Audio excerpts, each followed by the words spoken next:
Una de las posibilidades para pensar el arte es que es un intento de comprensión.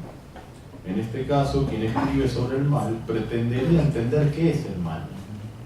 Siguiendo esta idea, el género terror, por ejemplo, estaría escrito por autores que intentan ahondar en este concepto. Ahí lo tienen a Lovecraft y sus dioses maléficos, o una obra como El extraño caso de Dr. Jekyll y Mr. Hyde, ¿no?, de Stevenson, que es clara metáfora del otro yo que todos tendríamos, ese lado oscuro, ¿no?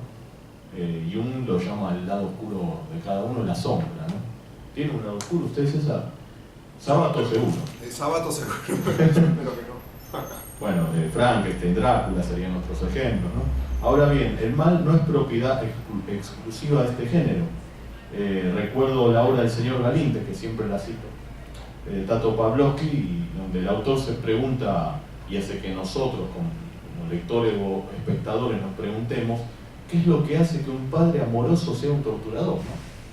¿De qué está hecha esa fuerza o voluntad que lo lleva a hacer lo que hace?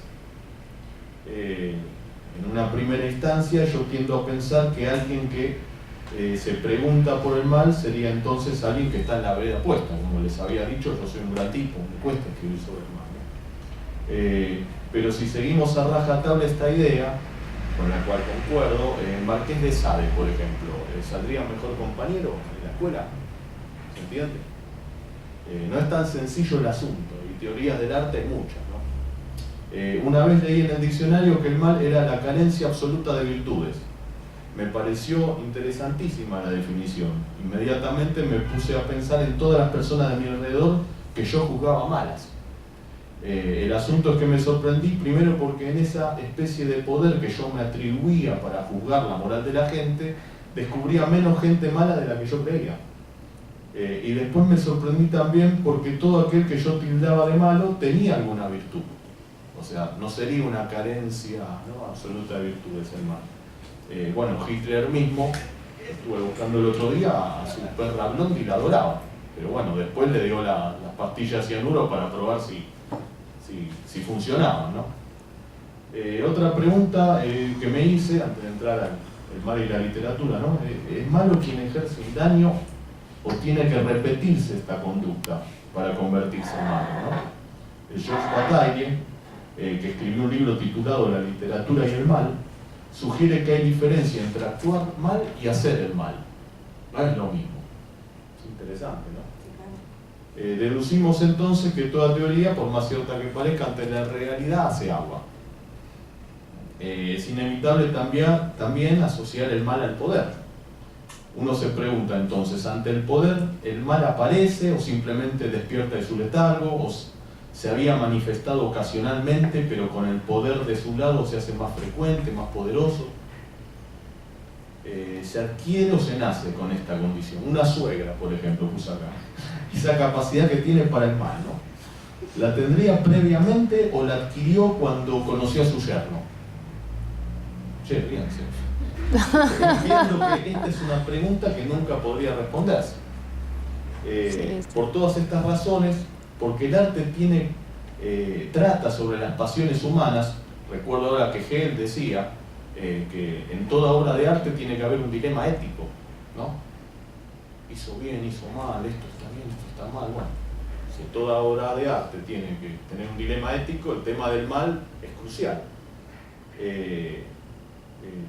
Podríamos decir entonces que el mal está presente en toda literatura.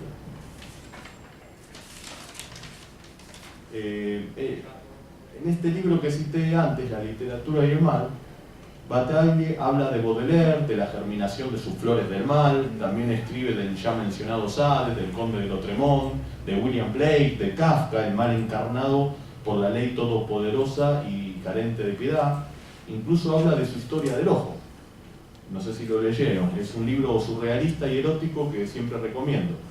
Es erótico si alguien se excita leyendo que un tipo le dice a su mujer, che, rompe huevos con la cola. Así que bueno, cada uno se excita como se excita, ¿no?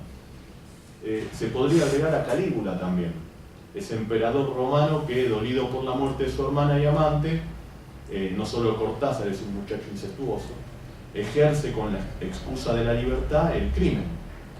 La peste de Albert Camus, para mí Ensayo sobre la ceguera, el libro de Saramago, sería una reescritura de esta obra.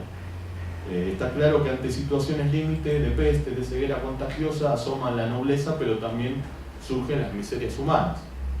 Crimen y castigo, bueno, es otro libro que trata sobre el mal, el proceso. Bueno, como había dicho recién Fabián, toda literatura policial, ¿no? Sobre todo el policial negro, es una literatura que trata sobre el mal, donde siempre el crimen se comete por dinero, ambición, poder. Pero fíjense lo que hace, por ejemplo, Patricia Highsmith, humaniza el mal. Usted lee la saga de Ripley y van a descubrir que uno se siente identificado con ese asesino, hasta cree, no sé si lo justifica, obviamente que no, pero lo comprende, ¿no? No quiero olvidarme de mencionar la literatura medieval, que abunda en referencias al mal, personificado en este caso por la imagen de Satán, las historias de súcubos, íncubos. Bueno, ya Fabián habló de la Divina Comedia, ¿no? Donde les asigna a los 9 círculos infernales, ¿no? Según la maldad que haya cometido. Y por aquí, por nuestras tierras, bueno, abundan los escritores que han hablado del mal en su literatura, por ejemplo, el inmenso Roberto A., ¿no? Silvio Estier, que quema una librería, traiciona a un camarada. En Los Siete Locos se describe, por ejemplo, los planes de una sociedad secreta que consiste en matar a todo el mundo en pos de una sociedad mejor. También, y si se me permite la palabra, el recién ascendido al cielo de la literatura, Abelardo Castillo, ¿no? Trabaja muy bien la crueldad, el mal, cuentos como El Patrón o Silvina Ocampo y esos personajes maliciosos, ¿no? Incluso Borges, ahí en Las Ruinas Circulares, postula ese demiurgo que quiere soñar un hombre, pero según los gnósticos, el orgullo que siente por sus poderes es la clara personificación del mal. O sea, estaríamos leyendo un cuento que trata sobre un tipo poderoso pero malo y que sufre las consecuencias al final del texto. Para ir cerrando, bueno, podríamos arriesgar que se trata sobre el mal, ese agujero insondable, en Casa Tomada de Cortázar, por ejemplo, donde algo desconocido e incuestionable deja afuera a los propietarios de una casa, los deja afuera a sí mismos incluso, porque no pueden decidir, solo escapar.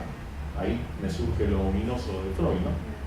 En conclusión, el mal no es deseable en la vida real, pero sí en la literatura, ¿no? El mal es atractivo. Como vos dijiste, permite incluso crear, ¿no? El lector, yendo a una metáfora que ya es un lugar común, quiere sangre.